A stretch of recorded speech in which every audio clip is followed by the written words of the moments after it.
Oi, meu nome é Cíntia Oliveira, eu sou advogada e se você tá aqui nesse vídeo, provavelmente é porque você ficou sabendo através do site de fofoca por aí que o filho adotivo da Carol Nakamura decidiu voltar a morar com a mãe biológica. A partir dessa notícia que a própria Carol divulgou no seu Instagram, começou a aparecer gente dando opinião de todo lado, principalmente sobre a forma com que ela relata a situação. Por isso eu decidi vir aqui e fazer uma análise jurídica desse caso para explicar quais são as peculiaridades dele e também para repassar informações corretas, porque tem muita gente que está fazendo uma confusão danada em cima dessa história. Quer entender a parte jurídica desse babado todo? Chega mais!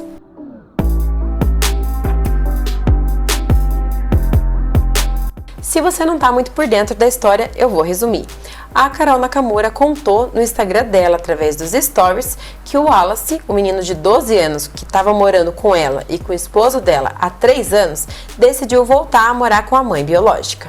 Ela disse que respeitou a decisão dele e que ficou muito triste com essa notícia. E deu a entender que o menino tinha conseguido manipular algumas situações e que ela havia buscado informações na internet e havia descoberto que é comum que crianças que são adotadas na idade bem pequenininha busquem, quando se tornam mais velhas, informações sobre a sua história biológica e que crianças que são adotadas com um pouco mais de idade tendem a querer voltar para suas famílias biológicas. Só que tem algumas informações dessa história que merecem uma atenção especial, principalmente do ponto de vista jurídico. Então, vamos a elas.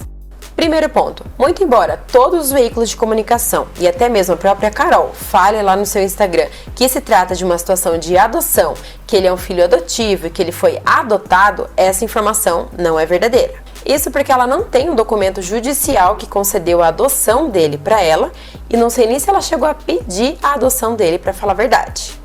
O que ela comenta nos stories é que ela não tinha guarda definitiva dele, que ela tinha apenas uma guarda provisória e que essa guarda provisória tinha um prazo para acabar. Infelizmente, eu não tenho como acessar o processo porque todos os processos que tratam de direito de família tramitam em segredo de justiça. Então, eu não posso fazer uma análise específica do processo, mas eu vou avaliar conforme o relato que ela deu. Ela mencionou que tinha somente a guarda provisória dele, que não tem nada a ver com a adoção, são coisas diferentes.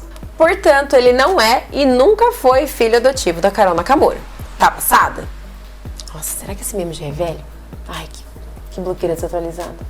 Inclusive, você sabe como funciona um processo de adoção? Tá lembrado não? Não, nunca nem vi. É um procedimento muito sério, que tem muitas responsabilidades, muitas pessoas envolvidas e costuma demorar um certo tempinho para se resolver. E obviamente isso acontece por um motivo. Não é por pura e exclusiva preguiça do juiz de trabalhar, não. Primeiramente, para você adotar uma criança que não é sua parente, ela tem que estar disponível para adoção. E o que isso significa? Que aquela criança que está disponível para adoção, naquele momento não possui ninguém como responsável legal por ela. Seja porque os pais biológicos são falecidos, ou porque eles estão desaparecidos, ou porque eles não podem ou não querem ficar com essa criança. Não sei se você sabe, mas entregar uma criança para adoção no Brasil não é nenhum crime. Só que essa situação não parecia exatamente ser o caso do Wallace, né? Ele tinha uma família e morava com a família.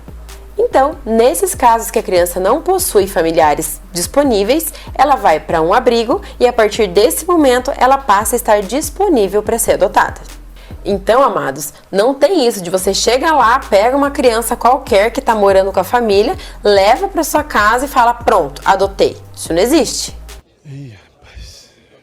Outra coisa, se você quiser adotar uma criança, você precisa se inscrever para isso.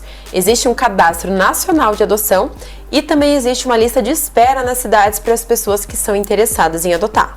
A justiça precisa avaliar o seu perfil, precisa verificar qual é o perfil que você pretende adotar de criança, avaliar se você tem condições físicas, psicológicas, financeiras, se você tem a idade correta, se você apresentou a documentação corretamente, porque eles pedem até antecedentes criminais, e principalmente se você participou da preparação para a adoção. Tudo isso são requisitos previstos em lei, viu? Então, também não é qualquer um que pode sair adotando. Tem que se inscrever e passar por todos os requisitos. E antes ainda de você conseguir a adoção, você também tem que passar pelo estágio de convivência, que é o momento que a justiça possibilita que os futuros pais tenham um contato, uma convivência com a criança durante um determinado período de tempo, com acompanhamento dos responsáveis lá pelo Poder Judiciário, para verificar se vai ser possível manter essa convivência e esse vínculo afetivo. Não preciso nem dizer que esse procedimento existe justamente para evitar decisões precipitadas, né? É verdade. Então, se der tudo certo com o estágio de convivência, aí sim você pode dar entrada no pedido de adoção e receber o documento oficial que concede a adoção dessa criança para você. Uma coisa muito importante de ser dita é que toda vez que uma criança é adotada, a certidão de nascimento dela é alterada para constar a filiação adotiva e também para alterar o sobrenome dessa criança, porque ela vai passar a ser filho, então, dos pais adotivos. E a partir daí, a criança também passa a ter os mesmos direitos de que um filho biológico teria por lei, como o direito de pensão alimentícia, herança, entre outros. E mais, depois da sentença definitiva de adoção, não tem mais volta. Os pais biológicos perdem todos os direitos em razão desse filho. Então não tem essa de deixar para adoção e depois voltar atrás. Até porque, quando os pais dão a criança para adoção, eles automaticamente autorizam que essa criança seja adotada e sabem que esse é um procedimento definitivo, porque isso é um requisito obrigatório da lei. Tá, mas se a Carol Nakamura não adotou esse menino, ela só tinha a guarda, qual que é a diferença? A guarda, em regra, é uma obrigação dos pais da criança. Então, a partir do momento que você tem um filho, obrigatoriamente você também detém a guarda dele. Só que, se por algum motivo essa guarda não puder ser exercida, seja provisória ou definitivamente pelos pais, ela pode ser concedida a outras pessoas. E a guarda nada mais é do que a posse dos cuidados dessa criança, ou seja, a pessoa que se tornou guardiã, ela vai ter as responsabilidades de criação, educação, apoio material, psicológico, afetivo, até que essa pessoa complete 18 anos de idade. Mas nesse caso, os vínculos dessa criança com os pais biológicos permanecem existindo, eles não somem. Então, não tem exclusão dos pais biológicos da certidão de nascimento. E a criança também não tem o sobrenome alterado. O que pode ser feito é a inclusão desses novos guardiões na certidão de nascimento da criança e eles podem ter direito à guarda até mesmo compartilhada com os pais biológicos. Mas, no caso da guarda, a criança não vai virar herdeira do guardião e não vai possuir todos os direitos de filiação como se um filho biológico fosse. Então, a guarda tem a ver com as responsabilidades de cuidado, sustento e etc., mas é menos abrangente que a adoção, que muda até o sobrenome da criança. E sim, nos casos de guarda, é completamente possível que a criança volte a morar com os pais biológicos dela, se isso for o melhor para ela e se assim ela quiser, a depender da idade que a criança tem.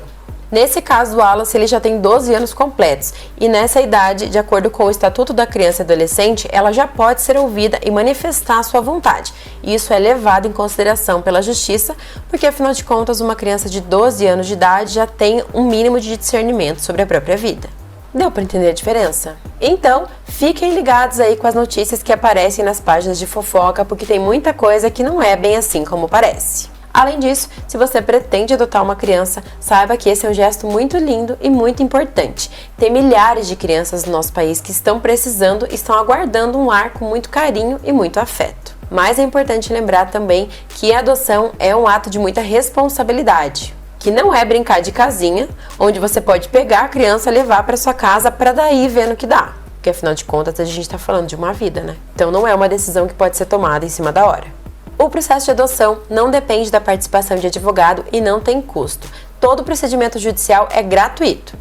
Mas se você tiver dúvidas sobre a adoção, eu recomendo fortemente que você procure um advogado especialista nisso. Porque como a guarda e a adoção têm muitas semelhanças, pode acontecer de você contratar um advogado para fazer uma coisa, ele fazer outra e você acabar sendo prejudicado nisso. Então, não tome nenhuma decisão e não entre com nenhum pedido judicial se você ainda tiver dúvidas sobre o que você está fazendo. E eu vou deixar aqui no box de informações alguns links que são muito importantes que tratam do tema da adoção, caso você queira tirar mais algumas dúvidas. Por hoje é isso, eu vou ficando por aqui, um beijo e até!